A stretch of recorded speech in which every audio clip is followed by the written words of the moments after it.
मैं डॉक्टर प्रिया आप सभी का मेरे चैनल डॉक्टर मम्मा में स्वागत करती हूँ। आज इस वीडियो में मैं आपके साथ शेयर करूंगी दो ऐसी कॉमन मिस्टेक्स जो जनरली पेरेंट्स जाने अनजाने करते हैं जब बच्चों को कफ एंड कोल्ड यानी कि सर्दी खांसी होती है।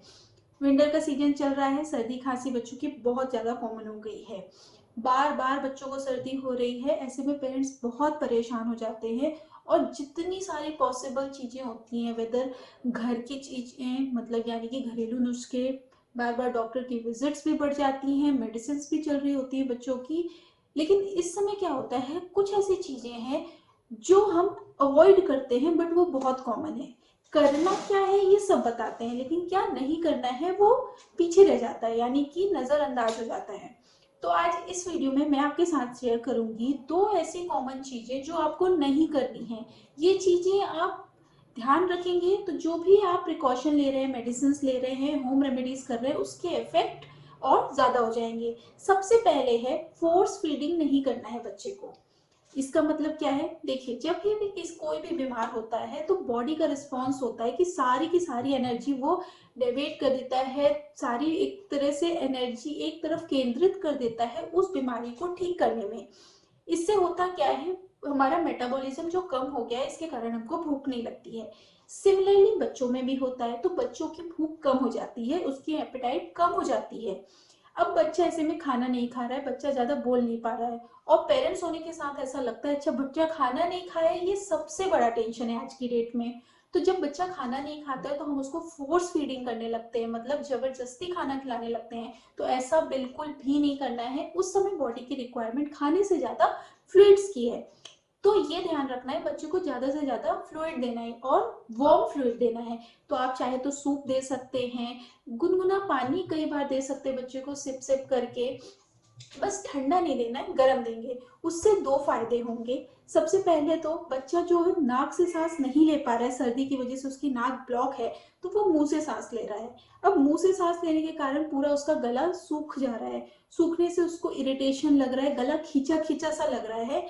और गला सूखने के कारण एक और बड़ी चीज होती है, जो बैक्टीरिया और वायरस हैं उनका जो मल्टीप्लिकेशन होता है वो ज्यादा बढ़ जाता है। तो आप वार्म फ्लूइड देंगे तो उससे होगा क्या, गले की एक तरीके से थोड़ी सी सिकाई होगी, जो इन्वायरमेंट है बैक्टीरिया को ग्रो होने का वो भी कम हो जाएगा, वायरल लोड जो है वो कम हो जाएगा और बच्चा काफी रिलैक्स सूद महसूस होगा और उसकी रिकवरी बहुत फास्ट होगी। दूसरा क्या होगा, जब आप गरम गरम सूप वगैरह देंगे उनको, उससे न्यूट्रिएंट्स भी मिल जाएंगे और थोड़ा सा जैसा वार्म फ्लूइड के लिए मैंने बताया गर्म पानी के लिए, वैसा ही जो गुनगुना ये आप सूप देंगे बच्चे को कई बार, उससे बच्चे की न्यूट्रिएंट रिक्वायरमेंट भी फुलफिल होगी और उसकी रिकवरी भी फास्ट होगी। तो आप कई तरीके के सूप, वेजिटेबल सूप, अगर नॉन वेजिटेरियन है तो चिकन सूप, ऐसे काफी सारी चीजें आप बच्चे को थोड़ी थोड़ी देर में थोड़ा थोड़ा करके दीजिए। बहुत फोर्स मत करिए। खाना भी दे रहे हैं तो पतली दलिया बना के गरम गरम दीजिए उसमें घी डाल के। तो इससे क्या होगा, बच्चे की रिकवरी काफी फास्ट होगी। दूसरी कॉमन मिस्टेक्स जो करते हैं, जैसे ही सर्दी हुई सोचते हैं ऐसी कोई मैजिकल दवाई मिल जाए, बच्चा ले ले और ठीक हो जाए। देखिए समझिए आप, जो अगर शुरुआती सर्दी है ना, जस्ट बहनी शुरू हुई है, फीवर वगैरह नहीं आया है, तो उस समय आप कोई भी प्रिकॉशन लेंगे, इंटरवेंशन लेंगे, वो काफी फास्ट एक्ट करेगा, क्योंकि उस समय तक जो भी ऑर्गेनिज्म है, वायरस है, बैक्टीरिया है, वो काफी बॉडी में बढ़ नहीं पाया है, तो उसको रोक पाएंगे। लेकिन अगर फीवर आ रहा है बच्चे को, खांसी भी हो गई है, काफी ज्यादा नोज ब्लॉक है, इन्फेक्शन काफी फैल गया है, तो वो नॉर्मल उसका जो 7 to 10 डेज का टाइम होता है वो लेगी।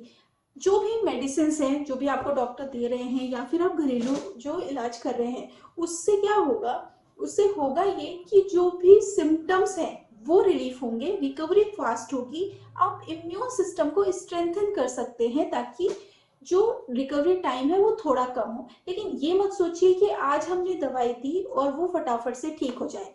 कुछ लोग क्या करते हैं, बिना डॉक्टर की सलाह के मेडिकल स्टोर में जाके एंटीबायोटिक्स लेना शुरू कर देते हैं। उनको लगता है एंटीबायोटिक्स ले ली और बच्चे की सर्दी या फिर खुद को भी अगर सर्दी हो रही है, एंटीबायोटिक ले ली ठीक हो जाएगा। लेकिन ऐसा बिल्कुल भी नहीं करना है। देखिए आप एक चीज समझिए कि सारी जो सर्दी खांसी है, जो कॉमन कोल्ड बोलते हैं, वो एंटीबायोटिक से ठीक नहीं होती हैं। बहुत मेजोरिटी ऑफ, मतलब एक तरीके से मैक्सिमम जो सर्दी खांसी है वो होती है वायरस की वजह से। वायरस और बैक्टीरिया दोनों बहुत ही अलग हैं।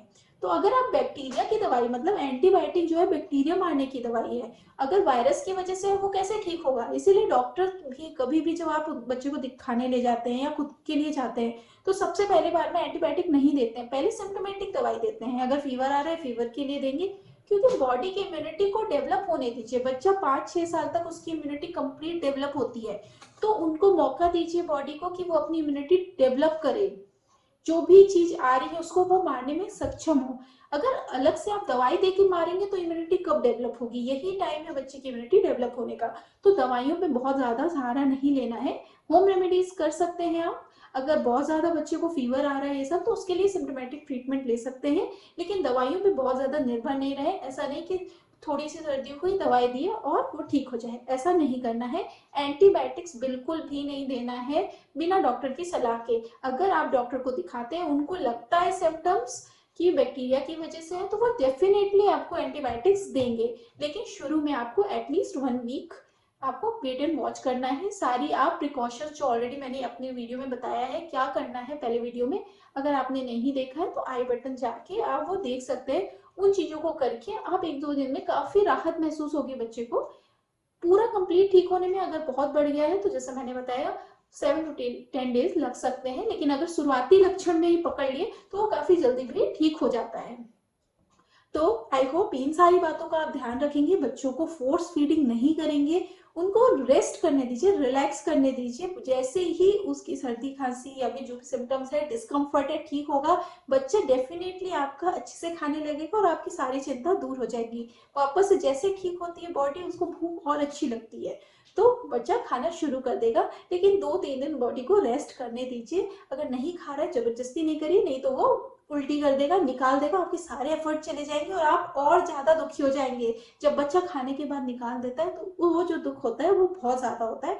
तो ये सारी चीजों को अवॉइड करिए। तो आई होप ये सारी बातें आप ध्यान रखेंगे। तो अगर आज का वीडियो आपको पसंद आया तो वीडियो को लाइक करें, ज्यादा से ज्यादा लोगों को शेयर करें और चैनल को सब्सक्राइब करें। Thank you.